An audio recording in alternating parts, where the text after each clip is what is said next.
বিধানসভা নির্বাচনকে দিন পূর্ব বর্ধমানের ২৬ নম্বর ওয়ার্ডে ভোটারদের সুবিধার্থে ভোট কেন্দ্র থেকে প্রায় ১০০ মিটার দূরে একটি সহায়তা ক্যাম্প গড়ে তোলা হয়। এই ক্যাম্প থেকে ভোটারদের বিভিন্ন ধরনের সহায়তা প্রদান করা হচ্ছে। উপস্থিত কর্মীদের ভোটারদের সঠিক পথে নির্দেশনা দিচ্ছেন এবং প্রয়োজনীয় সাহায্য করছেন। এদিন ওয়ার্ডের পৌরমাতা জানান, তার ওয়ার্ডে সম্পূর্ণ শান্তিপূর্ণ পরিবেশে ভোট গ্রহণ চলছে। ভোটাররা নির্ভয় এবং স্বতঃস্ফূর্তভাবে তাদের ভোটাধিকার প্রয়োগ করছেন। কোথাও কোনো অশান্তি বা অপ্রীতিকর ঘটনা ঘটেনি বলেও তিনি জানান। তিনি আরো বলেন, কেন্দ্রীয় বাহিনী ও জওয়ানরা সুষ্ঠুভাবে দায়িত্ব পালন করেছেন, যার ফলে সাধারণ মানুষ নিশ্চিন্তে ভোট দিতে পারছেন।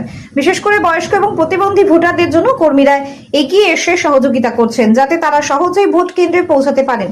এখন চলুন শুনে নেওয়া যাক কাঞ্চন কাজী এই বিষয়ে আর কি জানাচ্ছেন। এত গণতান্ত্রিক অধিকার আমার ২৬ নম্বর ওয়ার্ডে সকল নাগরিকবৃন্দ যেভাবে তাদের গণতান্ত্রিক অধিকার প্রয়োগ করছে, আমিও তাদের মধ্যে একজন। আমিও গণতান্ত্রিকভাবে আমার গণতান্ত্রিক অধিকার প্রয়োগ করতে চাই। কতটা শান্তিপূর্ণভাবে করা হচ্ছে? ভীষণ শান্তিপূর্ণভাবে গোটা ২৬ নম্বর ওয়ার্ডে ১০টা বুথেতেই খুব শান্তিপূর্ণভাবে ভোট হচ্ছে এবং মানুষ উৎসবে মিলে ভোট দিচ্ছে। শান্তিপূর্ণ এবং নির্বিঘ্নে ভোট হচ্ছে। না না না না কেন্দ্র বাহিনী চাইছে, গোটা ওয়ার্ড জুড়ে কেন্দ্র বাহিনী চাইছে যাতে শান্তিপূর্ণভাবে ভোট হোক, মানুষ তার নিজস্ব ভোটাধিকার প্রয়োগ করুক এবং গণতান্ত্রিকভাবে যাতে ভোটটা হয়। তারা যথেষ্ট আমাদেরকে হেল্প করছে এবং কোথাও যাতে কোনো অশান্তি না হয়, তাদের যেটা দায়িত্ব তারা তাদের দায়িত্ব পালন করছে। কতক্ষণ লাইন দিয়েছিল? আমি 10 মিনিট হলো আমি লাইনে আছি। মানুষের ব্যাপক সারা, মোটামুটি সব বুথেতেই আমার 50% উপর ভোট পড়ে গেছে। আর যারা অসুস্থ আছেন তাদেরকে আমরা সকালে, আবহাওয়াটা খুব ভালো ছিল, তাদেরকে আগে ভোট দিয়ে দেওয়ার ব্যবস্থা করছি। আর মোটামুটি খুব শান্তিপূর্ণভাবে ভোট হচ্ছে এবং অনেক ভোটই হয়ে গেছে। মোট 1, 2, 3, 5টা কেন্দ্র, ভোটার কেন্দ্র। এটা হচ্ছে মানে এটা জংশন 3 আর 6 নম্বর বুথে একটা জংশন একটা। প্রতি 100 মিটার পর অন্তত আমরা বুথ করেছি। বিভিন্ন গলি থেকে, বিভিন্ন পাড়া থেকে বেরোয়, তো সেই পাড়ায় পাড়ায় ছোটো ছোটো করে বুথ করেছি, এতে মানুষের সহযোগিতা হয়, সেজন্য ভোটটা ঠিকমতো দিয়ে আসতে পারে, যেতে পারে, বুঝতে পারে, সেই জন্য করা হয়েছে ক্যাম্পটা। ভোটারদের জন্য কি সুবিধা দেওয়া হয়েছে? ভোটার কোনো সুবিধা পাবে, ভোটার যাবে, ভোট দিবে, চলে আসবে, এর বেশি কিছু নেই। ভোটারদের এটা হেল্প করা আমাদের। কেউ যদি বলছে আমার সিরিয়াল নাম্বারটা বার করে দিন, যদিও সবাই পেয়েছে, অনেকে হয়তো মিস্টেক করেছে, অনেকে ভুলে গেছে।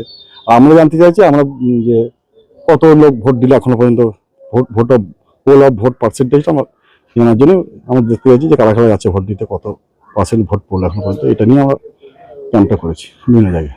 কোনোরকম ঘটনা ঘটেছে না, আমাদের এলাকায় তৃণমূল কংগ্রেসের পক্ষে ভোট পড়ছে, মমতা ব্যানার্জির পক্ষে ভোট পড়ছে, সেখানে আমাদের অশান্তি করলে আমাদের লস হয়।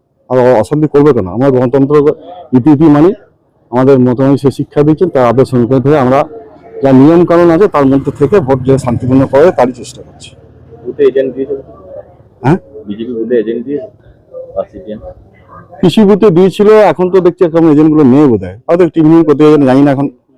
তো সেরকম সেভাবে আর বোধার কোনো এজেন্ট মানে 26 নম্বরের এজেন্ট ওরা দিতে পারেনি। ওরা বাইরে থেকে উদয়পল্লী, কাঞ্চননগর, বহরমপুর, নীলপুর, বিভিন্ন বাইরে থেকে এসে এজেন্ট বসেছে।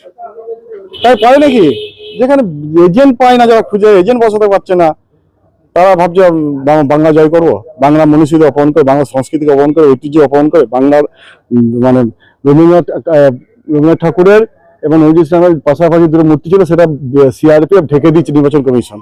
কত বড় বাংলার অপমান! বাঙালিতে যাদের জন্য বাংলা গর্বিত, তারা এসে গর্বিত সন্তানদের, বীর সন্তানদের মুখগুলো ঢেকে দিল আজকে। কত বড় মানে এই অপমান বাঙালি সহ্য করবে কি? কতটা আশাবাদী আছে? পুরোটাই আশাবাদী। কতটা আসলে পুরোটাই আশাবাদী।